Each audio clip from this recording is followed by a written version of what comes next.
Regardless of the records, regardless of the national or conference implications, it's the Iron Bowl. So should there be any more incentive needed? We got Stephen M. Smith on the line from Touchdown, Alabama. Please check him out right here on YouTube every Monday, Wednesday, Friday at 6 p.m. Central Time. The show's in my own words. You can catch him right here. Give him a call. Talk Bama. All right, Stephen, how you doing today? Doing great, Mark. I'm excited for this Thanksgiving, getting a chance to eat this outstanding food and catch some football, but definitely be around all members of the family this week. Stephen, when I think about this game, and I don't have nearly the experience that you do with it, but at the same time, I was in the South there in Mississippi, Alabama for 7 years, and I went to this game a number of times, and it's at the top of the list of college football rivalries. It's right there, arguably the greatest, and certainly has its own unique flavor. So when somebody says Iron Bowl to you, even if it's the middle of May, what do you think of? I mean, I just think of so many conversations and heated conversations about why is Alabama better? Why is Auburn better? There are many heated conversations between family members, husband and wives, best friends, children, siblings. I went to a high school where the head principal was an Alabama fan and the assistant principal was an Auburn fan. So there were fights at the high school I graduated from every single day. So, living, breathing the culture of this rivalry is real.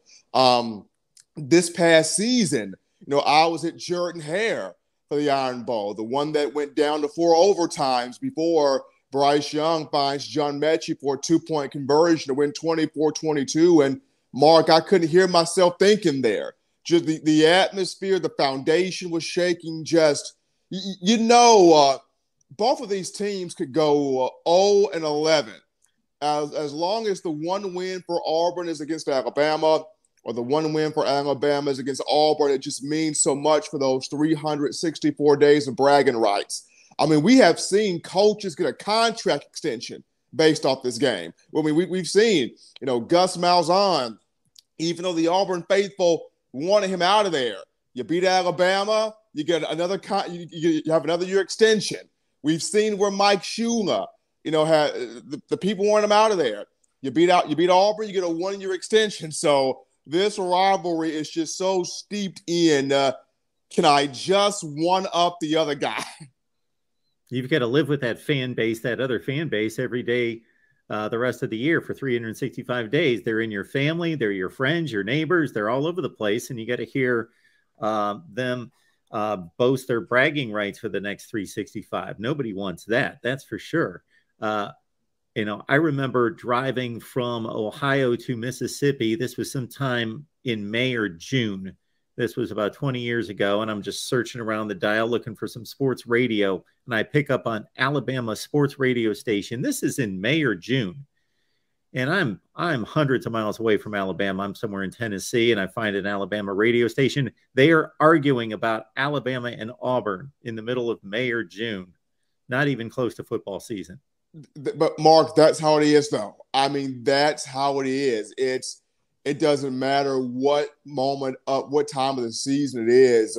The Iron Bowl is a year-round conversation, and now it's being stooped so much. It's being stooped now in recruiting more so than ever, especially with the state of Alabama being loaded back with talent on the recruiting trail. So now it's, these recruits, they know about this Iron Bowl rivalry, and they're being pulled, whether for Alabama, whether for Auburn, and that there's a coach in this game. Cadillac Williams is the interim coach, an Alabama native from Gadsden, Alabama, just north of Birmingham. He had a chance to play for either Auburn or Alabama, chose the Tigers, was a 2-time 1,000-yard back. And what's crazy, Coach Saban had the chance to draft Cadillac Williams to the Miami Dolphins in the 2005 NFL draft, but he chose to take Cadillac's former Auburn teammate, Ronnie Brown. So this is just very interesting as life comes full circle here for Carnell Williams this weekend. Regardless of that, Nick Saban had some kind words for Cadillac Williams and the work that he's doing at Auburn. It's incredible the work that Cadillac has done. I mean, Auburn going from firing Brian Harsin, you thought all of the train had come completely off of the track. And here comes Cadillac Williams in here. Auburn back-to-back wins. You get a victory over Texas A&M 13-10. You beat Western Kentucky. And now the Auburn faithful's going, we beat Alabama. We're 6-6. We go to a bowl game. We can salvage this thing. It's actually possible. We can salvage this thing. And Coach Saban talked about the same characteristics that Williams had as a player, the toughness, the passion, the enthusiasm, the high energy, the just will not be denied competitiveness. He has brought it to this team as the interim head coach, and these guys have bought all the way into this. Now, Cadillac served as the running backs coach prior to this moment, going back to 2019, but they have bought all the way into his passion. They have bought all the way into his style. Like I mentioned, Mark, the Auburn fan base just weeks and months ago were like, let's hang it up. It's over. Season's done. And then you fire Brian Harsin. You rip off some wins, including one against A&M. And now the Tiger faithful are going, hold on here. We can get to a bowl game.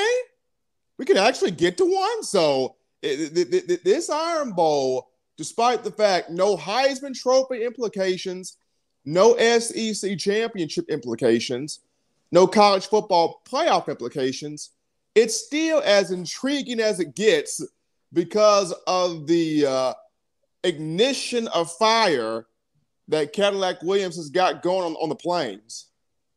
Our guy, Stephen M. Smith of Touchdown Alabama, is here to break down the Tide. And, of course, it's the Iron Bowl. Need we say more? TouchdownAlabama.com. And, of course, his show that you can see right here on YouTube every Monday, Wednesday, and Friday at 6 Central, In My Own Words.